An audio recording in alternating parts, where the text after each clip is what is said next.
Good evening and welcome to the Petonk Show with me, David Plumoff. Today I am joined by one of England's best petanque players. To many, he's known as Shawnee P. To me, he's my best mate, but also he's one of my go-to doubles partners when we play petanque. So welcome, Sean Prendergast. How are you? Good evening. I'm good, thank you. How are you? Good. Yeah. Not bad. So let's start with your achievements in petanque first. I've got them written down here. So you represented England in the junior world. Can you tell us a bit about that? Yeah, it was one of my best experiences. Started playing the game when I was 15, and then within 2 years, managed to get selected for the World Championship team, playing with Robert Binney, legend, Greg Davenport, fantastic player, and Matt Shrimpton. We played in the Worlds in the Czech Republic, and we ended up losing to the eventual winners, Madagascar, 13-8 in the quarterfinals, and we beat Thailand along the way, and that was a fantastic win. I have to say, the win against Thailand was mostly down to the superb pointing of Rob, who managed to point 23 out of 25 effective ball. But it was a fantastic experience and a really, really big achievement for us as a team. So, yeah, that's great. So when you went to Czech Republic, was that your first time venturing out of the country as a petanque player? No, second. I played in the Junior Europeans. Right. The year before, I think, where we lost in the quarterfinals to Switzerland. That was a slightly different team. That was me, Robert Binney, and Dominic. I can't remember his surname. Dom. He was a really good pointer as well. So was he an Isle of Wight player? He's from Kent. So the Kent people tuning in will know who he is. But he gave up a little bit after that. But yeah, we got to the quarterfinals of the Europeans the year before. Yeah. Oh, that's really good. So so you started off with that experience in the Euros and the Worlds, and I guess in 2018 was when you reached your pinnacle. I guess when you qualified were you number one ranked player that year? Yeah, I was number one ranked. Yeah. And you went to Canada for the World Championships. Yeah. It's always been something that I've wanted to do, is participate in a European or Worlds at a senior level, and I hadn't managed it up until that point. So it was a really it was a really big thing for me, and it was a fantastic trip in lots of ways. We could have and should have done better, but the experience was fantastic.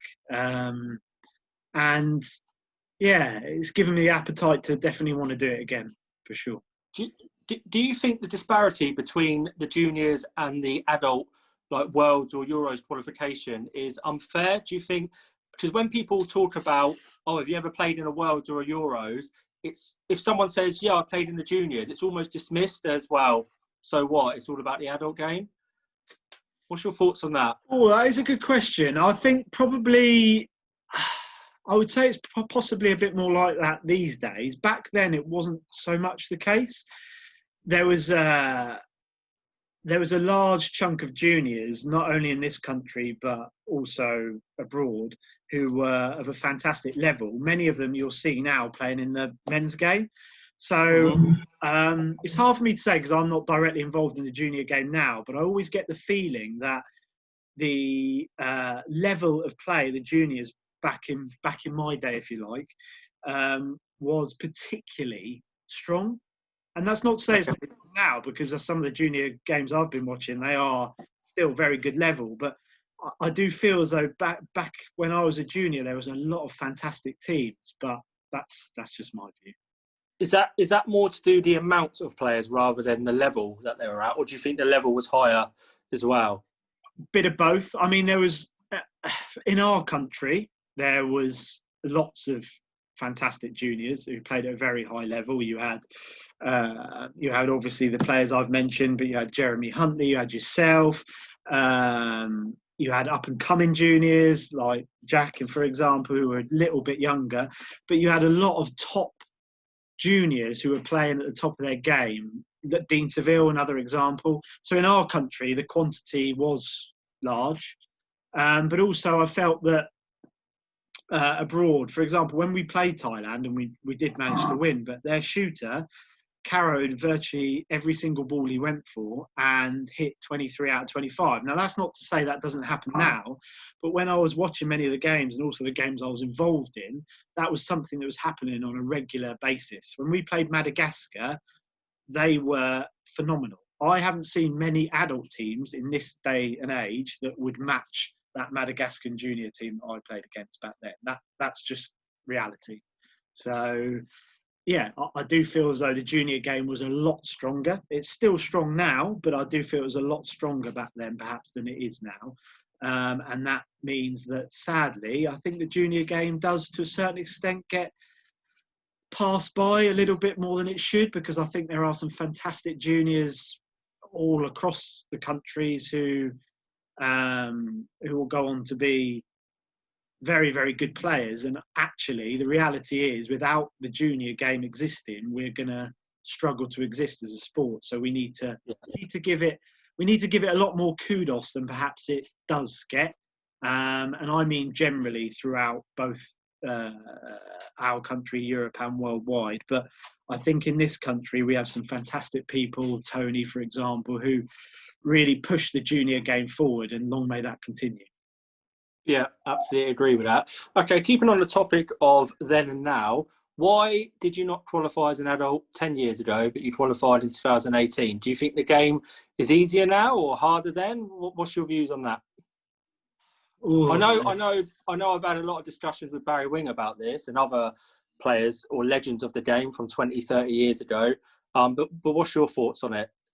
Yeah, a lot of factors at play. It's difficult, isn't it? Because it kind of goes against what I just said, in the sense of, if the junior level was that high, why didn't I make it when I got to a senior? And I think that's a very good question. And the truth of the matter is, I don't have a concrete answer for it. I think there's lots of different factors. One of the factors in my early career, going from the age of 18 to perhaps 25, is that I have no shame in saying it, but I always undervalued my own play against some of the other players. So at that age group, you come up against the big names like Sofiane, Jerome, Hervé. And sometimes, well, certainly to begin with, you almost thought you were going to lose before you got on the piece, which is mentality. That mentality I do not have at all anymore. And probably from about the age of 25, I got rid of that mentality and kind of built up to go into a World Championships. But that's one factor. I do think, there's a big debate around it, but I do think format matters. If you have one day qualifying, it is likely that you can miss out, not necessarily through any fault of your own. If you're playing against fantastic opponents, or you just have an off game, well, that's it, you're done. So I think that has a factor. And I think also I've kind of switched in my later years to being a more of a utility player. Count. Yeah, so I'll play point, middle, shot if needs be, but more point or middle probably these days. Does that say more about the quality around you or your own quality, which is something we're going to get onto later? But if you can briefly say, is it to do with yourself not being good enough in those positions, or because the players you play with are better? I think nowadays, I can hand on heart say, and people might say that I'm being unfair on myself, but it's just my opinion. I would say that there are far better shooters than me, definitely. And I have to be realistic about that. There's no point having an arrogance, believing you're something you're not.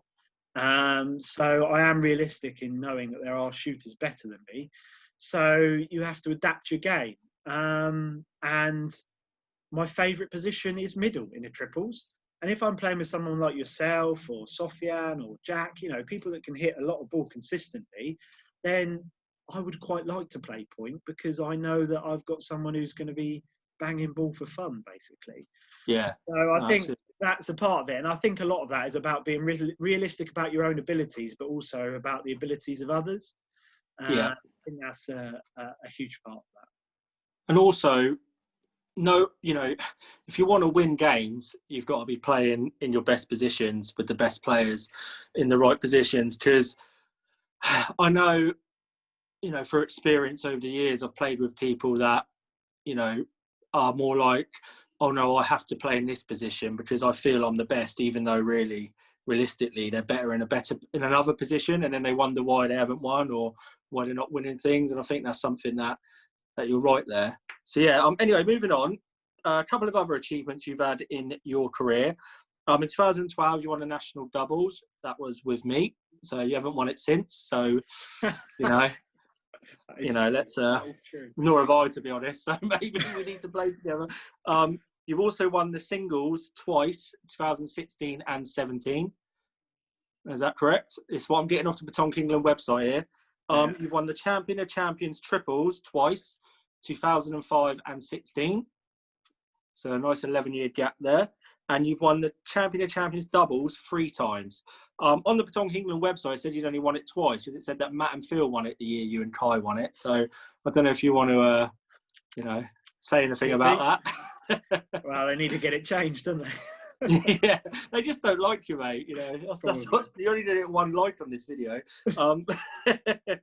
So in terms of national titles, then, so your last actual title in singles, doubles, triples, or mixed was 2017, which was the singles. Why do you think in the last 3-4 years? Forget this 2020, because obviously it was a bit of a stupid year, and we played a couple of times at the end of the year. Why do you think you went 3 years without? Well, you are going 3 years at the moment without winning one of those titles. Because there's a lot of good players, and you can't win everything all the time. Any good team, any good sports person doesn't win year after year. And, the truth of the matter is, like I say, there are a lot of good players. And whilst I may be a good player, I'm not the best. And there are a lot of people who are fighting it out. That's the truth of the matter. And that's why you'll see through the list of the honours, particularly in recent years, is that it's quite rare that you see people win it 2-3 times in a row. In fact, it doesn't happen very often. And I think that's actually a credit to the ability in this country, because if the ability wasn't good, you would see that. So the reason you don't is because you've got a fairly large group of players who are fighting it out for that top spot, and it's not easy. So that's sport for you. Absolutely agree with that. That is very true. So with that in mind, coming on to your own game, obviously 2020 was a difficult year for everyone. It was very challenging. It was a year where not much ball was played at all. I think I played 6 tournaments over the whole year with a massive 5-6 month gap in between, which would probably be the same for you. Did you get out and practice? Did you try and improve your game? Did any changes? Did you have you had a piece built, didn't you, in your back garden, which obviously will help massively. So where do you think you need to improve, and what have you done to try and improve that? I definitely needed to improve on my shooting. Why? Why do you feel you needed to improve on that? 2 factors. One was my a little adjustment to the way that I throw the ball, so a technical issue, but also a mental issue. And I think a lot of players in this sport don't recognise it, and it is good to recognise it. A big part of petanque or any sport is mentality-wise. And I had lost confidence in my shooting. And there'd come a point, probably about a year ago, where I didn't really want to shoot. And that's not a good place to be. You should be going into that circle wanting to take on the shot that you want to take on. And then the penny kind of dropped a little bit, and we played in the Euro Cup finals in France, in Angoulême, and I felt super confident shooting. I wanted to go and shoot, and my shooting was a lot better. I made the technical adjustment. I'd done some mental side of the work, and kind of took that into 2020 with your fantastic shooting competitions, also the ones that were run in Belgium.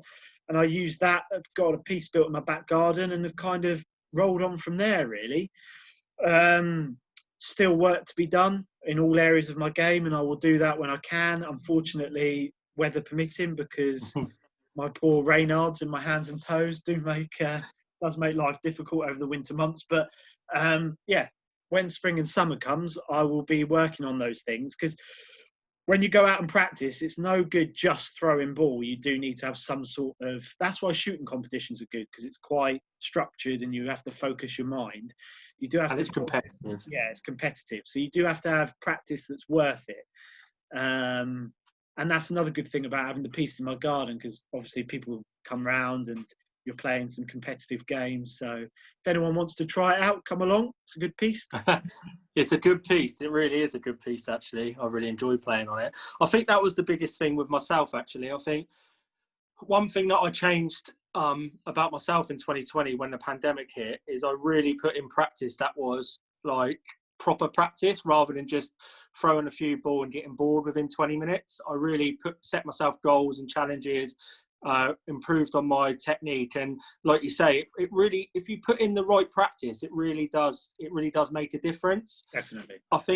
I mean, and like you said, the mental side of it also comes with dedication. So if you're determined and dedicated and disciplined, then you'll get something out of it.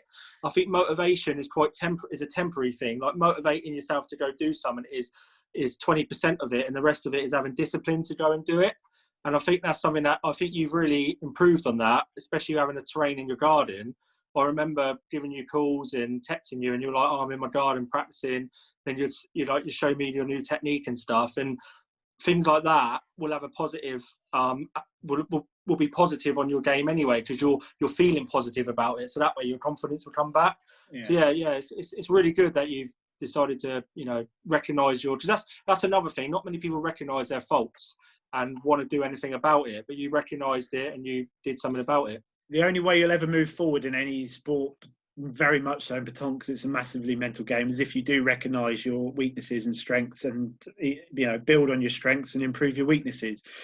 And the other thing is that to understand that we all have weaknesses, but not to beat yourself up about them. It's just about working on them. There's no good beating yourself up. You just got to work on what you can improve on. And that's where the mental aspect is so important in my view, because do you know what? You don't forget to throw a ball. If you're a player at a certain level and you've won stuff and you've performed well, you don't lose that overnight. It doesn't just disappear. The biggest part of that is the mental aspect of it, and working on that is very important. I think sometimes players can neglect the mental side of it, and we do need to get better in that. We can make some big improvements to the mental side of our game, because I would argue that the likes of Sweden, Holland, Denmark, all those kind of nations that potentially are around about our level, I don't think they're better than us. I really don't believe they are technically. No. But I think they probably do have a slight mental edge, and that's something we need to improve upon and actually kind of make a priority. Because that's what will make the difference in major competitions. Yeah, absolutely. Especially under pressure, keeping your cool under pressure is so important. So like I said, 2020 was a difficult year. You got out and practice. You realised what you wanted to do to improve your game. We came back at the end of 2020. Was it October when we had a couple of national events? How did you do in them? How did they go? Who did you play with? Oh, that's a good question. I've got to try and remember now. So we had the national. I didn't do any research. We had the national events. Singles, I got done over big time by Reese Boy. He played fantastic in my last 16 game. I had him in the group game, and I managed to just about beat him. But in the last 16, we got drawn against each other, unfortunately, and he played really well. I wasn't at the races at all, but he played well. I went 12-1 down, managed to claw it back to 12-10, I think, and then he just finished me off. But yeah, fully deserved, and he got to the final. So yeah, great play from him. But last 16, first national competition, yeah, it was okay. And then doubles, I played with arguably the best pointer in the country, Mr. Matthew Eversden. And again, very consistent. We lost out in the quarterfinals to Sam and Ross. They played a really good tactical game. Matt pointed well, and the truth of the matter is I didn't hit enough ball in that game, and that's what cost us in the end. But again, quarterfinals, not too bad for a season where we didn't get out and play that much. Something to build on. Then in the mixed doubles, I played with Karen. Again, she pointed like an absolute dream.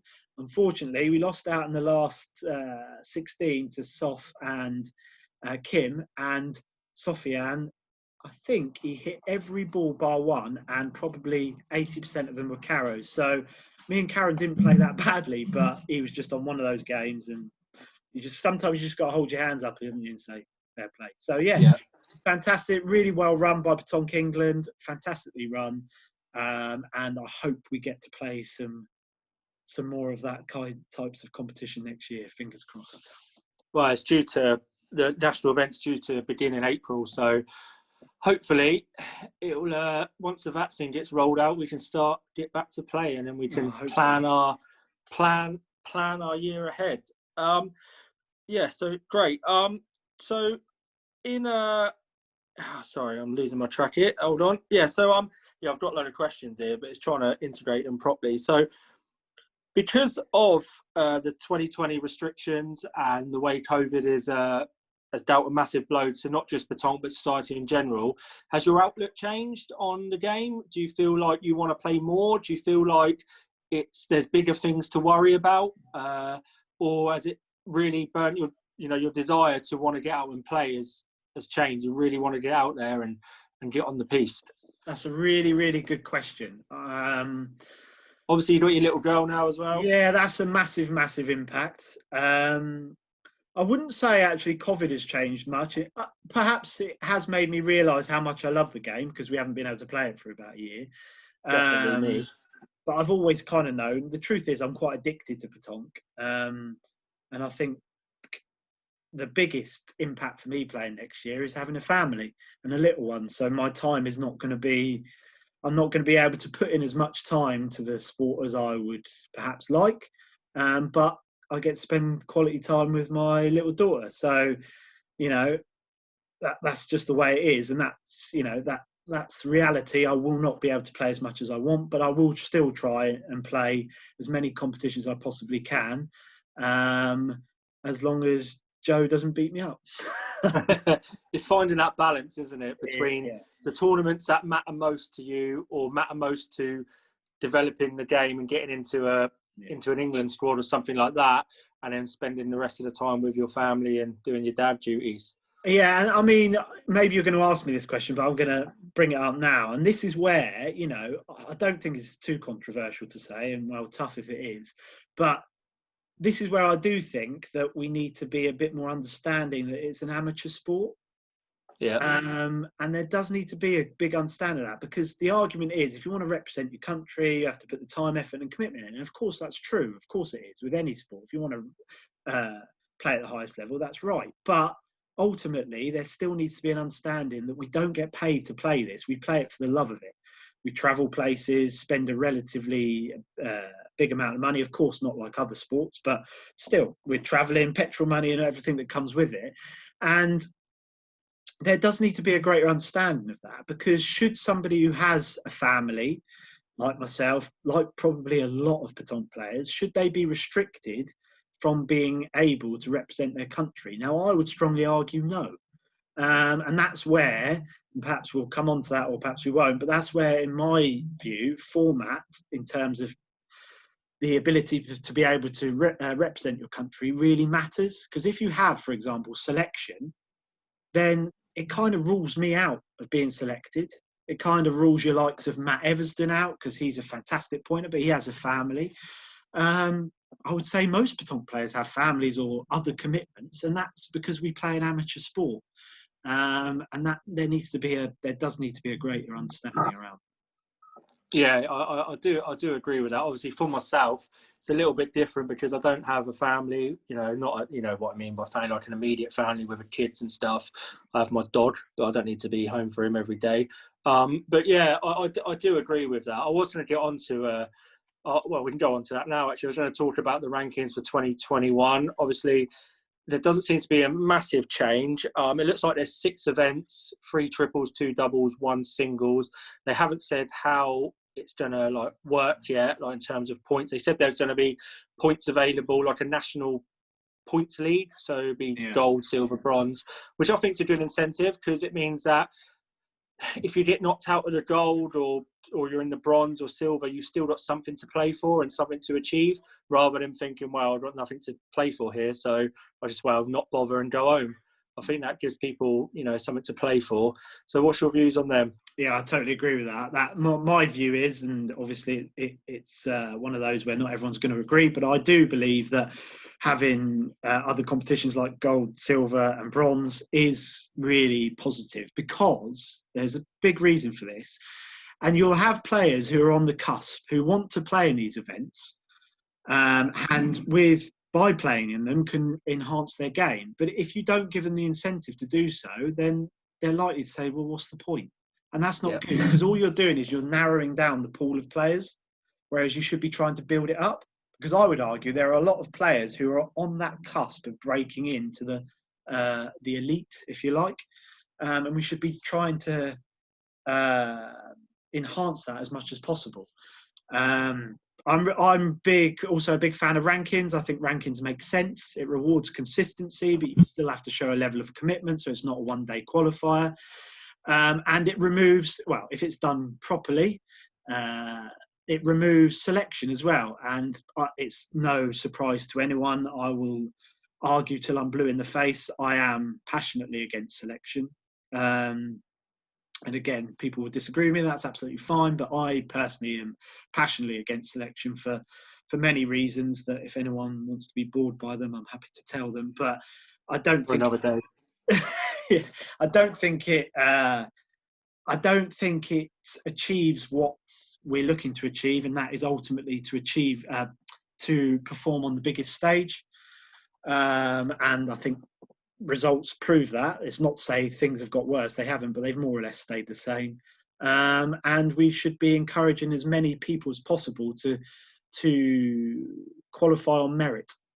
So again, going back to the amateur sport, we're an amateur sport. You put in the time and the effort, you get to a certain ranking, you qualify on merit. For me, that's really quite straightforward. I don't think it needs to be complicated, particularly when it's really difficult when you have volunteers, everyone who works their socks off in Pétanque England, works their socks off to play. It's really difficult to be able to analyse games well enough with X amount of coaches to be able to properly come to a conclusion of who should or shouldn't be selected. And that's why I think qualification on merit using a ranking system is a really positive idea. So I'm looking forward to rankings next year, and I hope they go really well. Yeah, because like I said, I don't think they've detailed if there's going to be a men's squad next year, or it's just going to be, if you're top of the rankings, like for short argument, if there's a triples, the top 3 in the rankings go as the triples team, or top 4 or whatever. I don't think they've disclosed that information yet. I think they're still talking about that, which, I personally believe that I'm similar to you. I believe that you should get there on merit as well. I'm not a big, I like squads, don't get me wrong, and I don't mind selection when it's done with performance data, because it's too easy to just look at results and not how someone's played, because you can win games, you can win every game playing really poorly if the opposition play really poorly. That doesn't mean that you're the best player of the day. It just means you won your games. So for me, if they're going to use selection, the performance data has to be varied and big, like they do in, I know it's not the same, but football, if you want performance data, you can get 500 different parts of it, and that's how you get the best players. In Pétanque, we literally just have results and someone ticking the sheet half the time. And for me, that's not enough. So yeah, no, I take your point. I absolutely agree, and it's not Pétanque England's fault. There are not enough volunteers. No. That's the reality of it. So the volunteers who are in Pétanque England really work hard to achieve the best. And I feel like as an association, we're really going onwards and upwards, which is fantastic. But you can't have a selection system where you haven't got the ability to be able to, like you say, analyse performance properly. Because all you'll do is you'll create apathy, and you'll create a sense of, for want of a better word, corruption within the system, because nobody knows how someone is or isn't selected, because there's no key or core data, which in the end will be destructive for the sport. The only way we can move forward positively is by qualification through merit. That's my view. Yeah, no, I get that, and I'm sure if anyone wants to give you a message after this, and they can go for it. I'm sure they've got the whole pandemic to worry about it.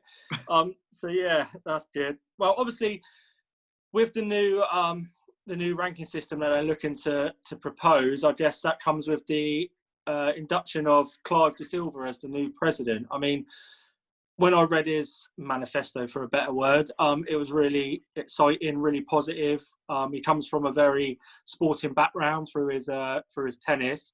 What do you think of Clive? How do you think he's going to get on in his role as president, or how is he doing at the moment? He's been in it initially. I am hugely impressed, I've got to say, just from the sense of the engagement with members. Personally, I think it's fantastic. I get emails regularly. You get the newsletter through. You know what's going on. It's clear. It's concise. The engagement side of things has been fantastic, and long may that continue.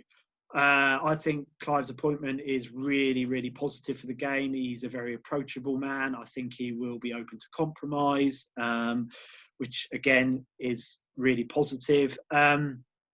I think I get the impression things are going to move forward really positively under Clive's tenure. Yeah, I really do believe that. So I'm really hopeful going into the new year, and I hope that it's hard to judge on competitions. I can only say how the nationals went, and considering COVID was in place, I thought Petanque England with Gravesend and Mike and everyone else who was involved, I thought that was really, really well run, and in such a short period of time to organise something that big under certain restrictions, they have to be given a huge amount of credit for that. Because we all need to remember they are volunteers. So doing that in your own time, getting no financial reward for it, and creating a tournament like that under COVID regulations is really, really, really good. Our first impressions are fantastic, and the engagement is exactly what's been needed for a long time. So I hope that continues. Yeah, I absolutely agree with that. I think the introduction of Barry Wing to the events committee, I think he's gone in as chair, has really helped as well. I think one thing that I've always felt about Petanque England ever since I was a child, and it's sometimes it's in any sport or in any walk of life, it's almost like the same in football with referees and not playing the game. I find like in a lot of sports, you have people involved in making rules or making changes that actually don't get out on the piste and play the sport. And I think with Barry Wing, and he's introduced myself to the events group as well. I think Barry has a real understanding of the game and how he wants to take it. I know he can sometimes rub people up the wrong way. Not in horrible. I don't mean that horrible. When he listens, he don't think bad of me for saying that. So sometimes he can say things that not everyone agrees with. But his heart and his dedication to the sport is second to none. It's unreal. I've seen it firsthand and close hand through working in the events team, just how much he puts into it. And I think it was a little bit. I don't know what your views on this are, but when we played the tournaments, the system with like just 2 games was. I'm not sure it was everyone's cup of tea, but I understand. But the good thing was, like you said, with engagement and clarity, they explained why they did it, because of, like time and making sure that only the people that deserve to go through get through. So that's why they had just a 2-game barrage, so to speak. Personally, it's not my cup of tea, but I understand why they did it. And once someone says why they're doing it, at least then you know where you stand. So I don't know what you think about that. That's hugely important, is the clarification and transparency and the engagement, because ultimately me and you will have a totally different view to somebody else about how a format should be run. But really, what people truly want is an understanding of what's going to happen and why. And if people know that, they may not agree with it, but they can accept it. So like you, I don't necessarily agree with the way that the format, but you know what? I'm not the fountain of all knowledge. So again, it's down to engagement and people understanding why, and that's where Petanque England have really made progress. And Barry is a hugely passionate man. He loves the game. Yeah. And if you've got people who love the sport, they're only going to want to do the best. And disagreements or things like that are always healthy. The key part is you get a group together, like the events group. They'll discuss it. They'll come to what they think is the best solution, and there will be a level of compromise, which is where you come to the best decision making. You get groups of people together with different ideas. You compromise, and you come to a reasonable decision, which is fantastic. So, fair play. Events committee have done really well. I think Barry will be very positive for the sport, and even someone like yourself, you've chipped in with fantastic ideas, and I think things are moving forward really, really positively. Yeah, absolutely agree with all that. Yeah, I do agree with that. So, so moving on to 2021 then for yourself. What who are you looking to play with? What are you looking to play in then? We spoke earlier about your family commitments, but we know the calendar now. And have you thought about where you want to play and who you want to play with? Well, I got stitched up by the team I wanted to play with, so. You can discuss that if you want. No, I'm only joking. No, I'll be totally honest. There's a handful of players that I would like to play with next year. Obviously, you being one of them. Jack and Matt always top of my thinking when I'm thinking of teams. And also, I'd like to potentially get Sofiane back in the mix. But unfortunately, for someone like yourself, which I fully understand, is that you are going into next season wanting to really reach the top echelons and put in a huge amount of commitment. And I had to be honest with you and say, I'm unlikely to be able to put in that commitment because of my little one. So I haven't got a concrete triples team as of yet. I'm going to be open and honest on here, and I hope you won't mind me saying it, but I will be playing with one person in the triples, and we're yet to find a third. And that other person, I'm really looking forward to it, actually, because I think he's a brilliant bloke. He's got good tactical nous, and the truth is he's a very good player with a lot of potential. And that is Callum Lombard. So I'm going to be playing with Callum and another in the triples. Comes from good stock, Callum. The Lombard family. We've got some ideas of who that other is, but I'm not going to say that on here because obviously that's something we need to decide. And then in the doubles, I'm going to be playing with yourself. And I hope you don't mind me saying I'll be playing with yourself in one of them. And depending on the format, we have to play in both of them. but but if we don't, then the other doubles person who has also been agreed is I will be playing doubles with Sofiane. So fantastic. That's good. That's and then the triples is going to be me, Callum, and another. So I hope Callum doesn't mind me saying that. Too late. Yeah, I'm really looking forward to playing with him, and we'll see how that goes. So yeah, it's going to be exciting. I'm really looking forward to it. That's good. That's really good. So what other tournaments are you looking to play in? You look to play in the British Open. I mean, that's a fantastic event up in Heckmondike. It is. It's a long way to go, but it's worth it. I feel it's really worth it. If I didn't have a kid, I'd play in them all.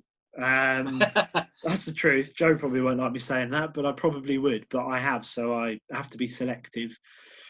So my main tournaments I'll play in is the nationals, and I can't miss the interregionals. I have to play in them with yourself and Biffa.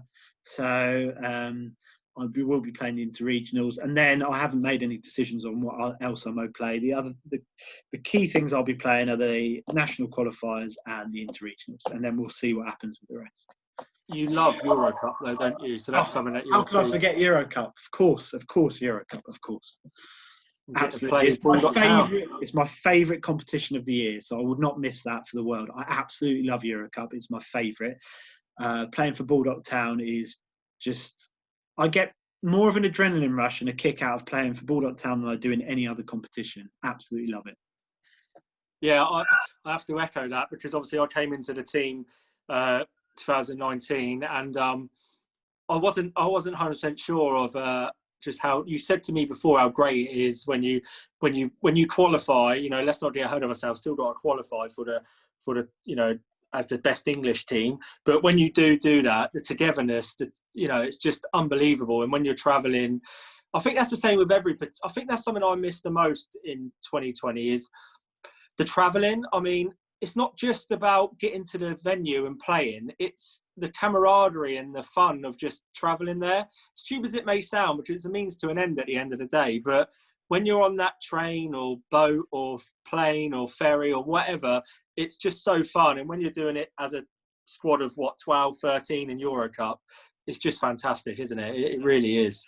You really can't beat it. I mean, the team togetherness in Bulldog Town is like nothing I've probably experienced in a team sport. And I suppose that's why we've been so successful, because the sum of all our parts is just absolutely tremendous. So there's no better format in my view, and we have a team there in Baldock Town that we all have a great deal of fun together, but more than that, we all respect each other. Friends, yeah. That's why we've been so successful. There is not one person I would change in Baldock Town, and that tells you everything you need to know. Well, there's talk of you being booted out, mate, to be honest. Oh no, don't say that. I would be truly devastated. That'll be good, wouldn't it? So yeah, no, I agree on all those points. I mean, I absolutely love Euro Cup, and like you said, Euro Cup, interregionals, and the nationals are your main focus. I mean, any free time you get in between, I'm sure you'll think of an event, but it's going to be one of them where it'll probably be a week or 2 weeks before where you can decide whether you can play. You can't really say for certain a month in hand. It's got to be almost I can play this. A week before, let's see if someone's available. And I think you're going to have to realise that you're not always going to be able to get the person you want to play with. And I think that's what ultimately when we were looking at nationals and playing with myself and Jack, and I think that is the thing me and Jack were. I mean, Jack's going to have a baby now, so that could all change. But one thing we were talking about was that commitment level, and but no, it was a good, honest chat, and it is what it is, isn't it? And that's it. You're not going to be tied down. I have no animosity at all. I totally get it. In fact, I think you've probably made the right decision as it happens, and that's exactly it. I do have to be realistic because I can't think in advance. I'm going to have to play in teams where people don't mind me giving them quite short notice, and I'm well aware that means that it won't always be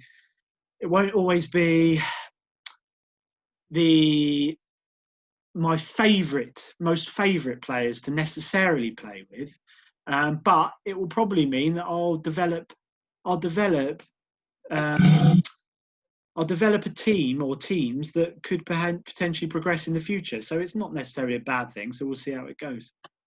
So basically, anyone watching this, if he asks you to play with you, you're not his favourite player? That's why I was trying to think of the right way of wording it. I will play with players who are happy to have short notice, basically. If you're happy to have short notice, then great. Yeah. I know what you mean. I didn't quite mean it like that. I didn't word it properly. No, I think anyone listening don't want to play with you anyway, so don't worry about it. Not after that, they won't. No, that's it. Look at you got all nervous.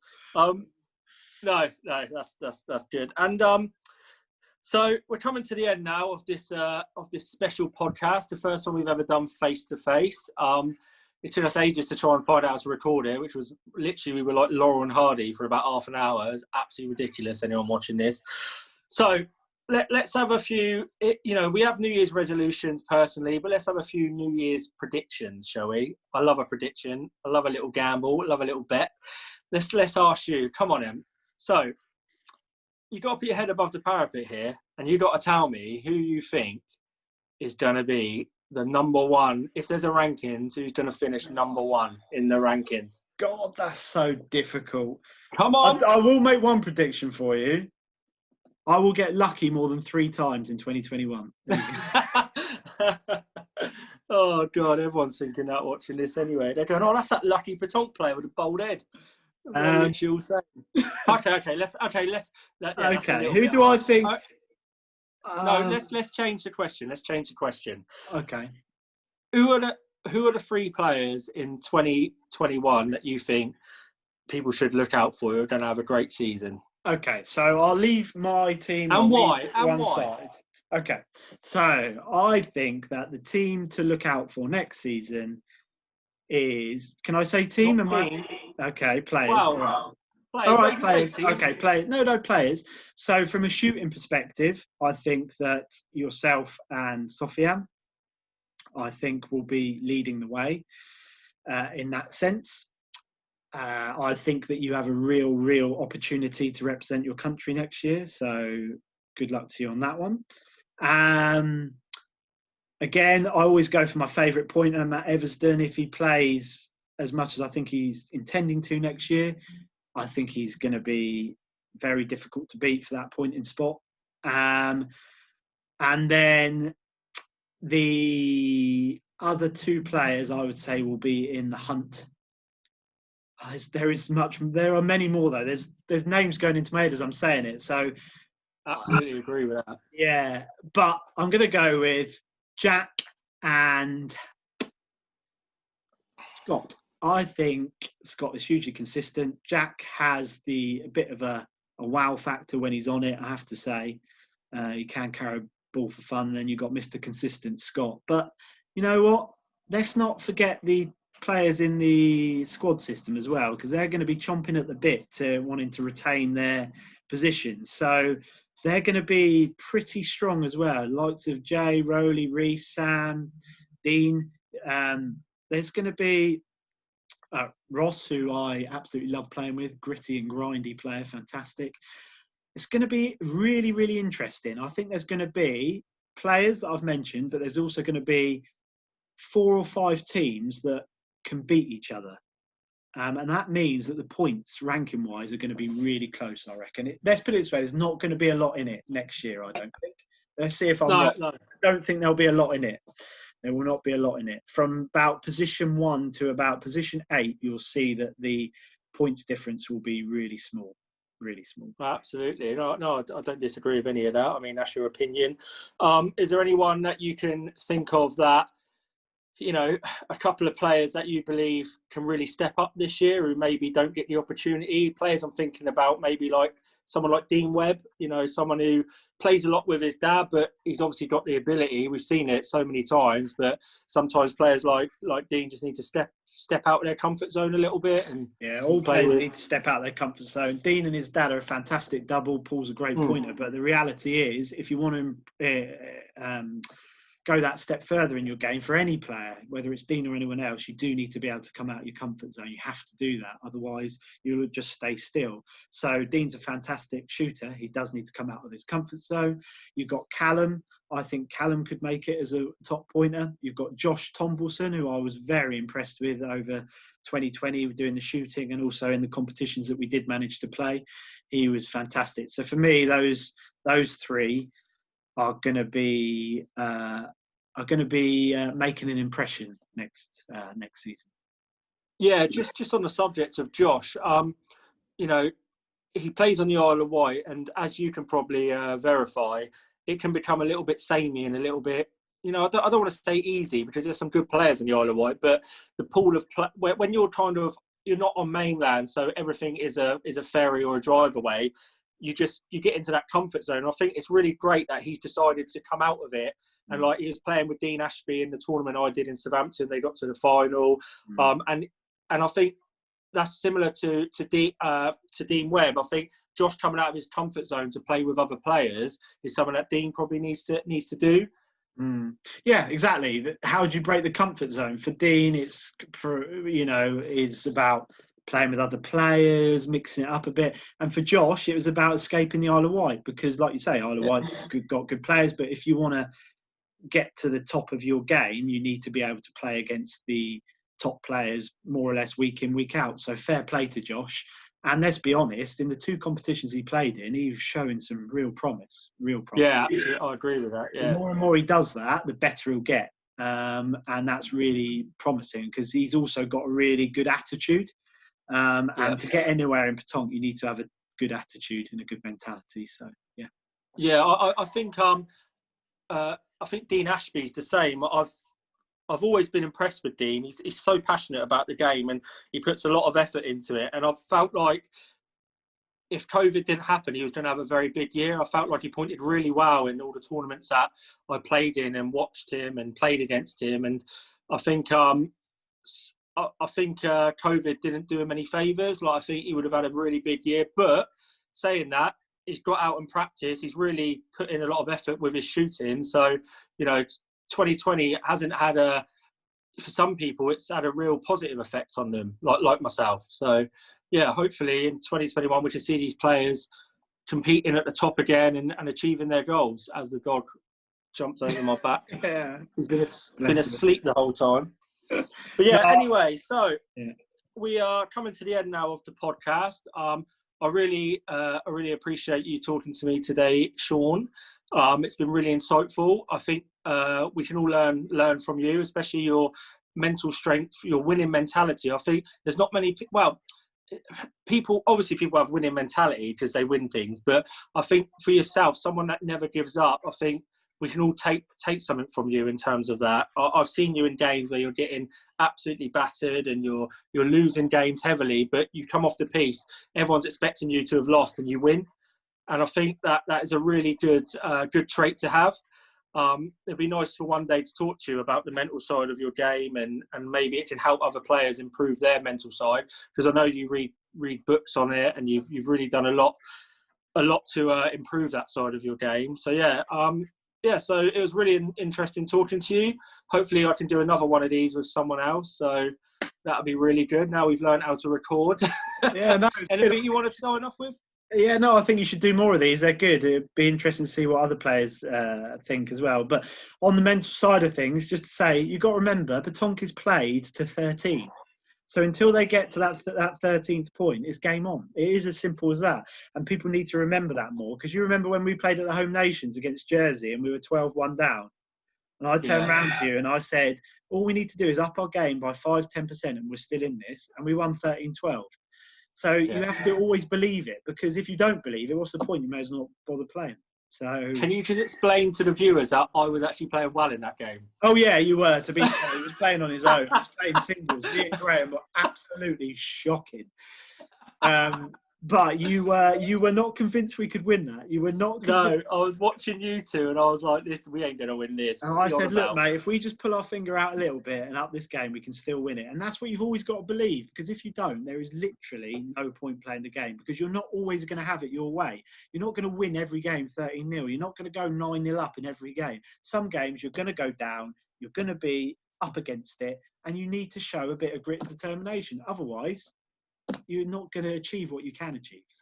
And also, as you know full well, once you start coming back into a game, the opposition get a little bit squeaky bum time, don't they? They start thinking, oh God, he's upped his game a bit, and just like that, you can get a 5, a 4, a 6, and you're back in the game. So yeah, that's something we can all take out of Sean Prendergast, is never to give up and to be lucky, basically. Yeah, just play for luck. Just chuck it out. Just play for luck. Easy. Right, Sean. Cheers for that. I really appreciate it. Cheers, mate. Thank you. See you later. Bye.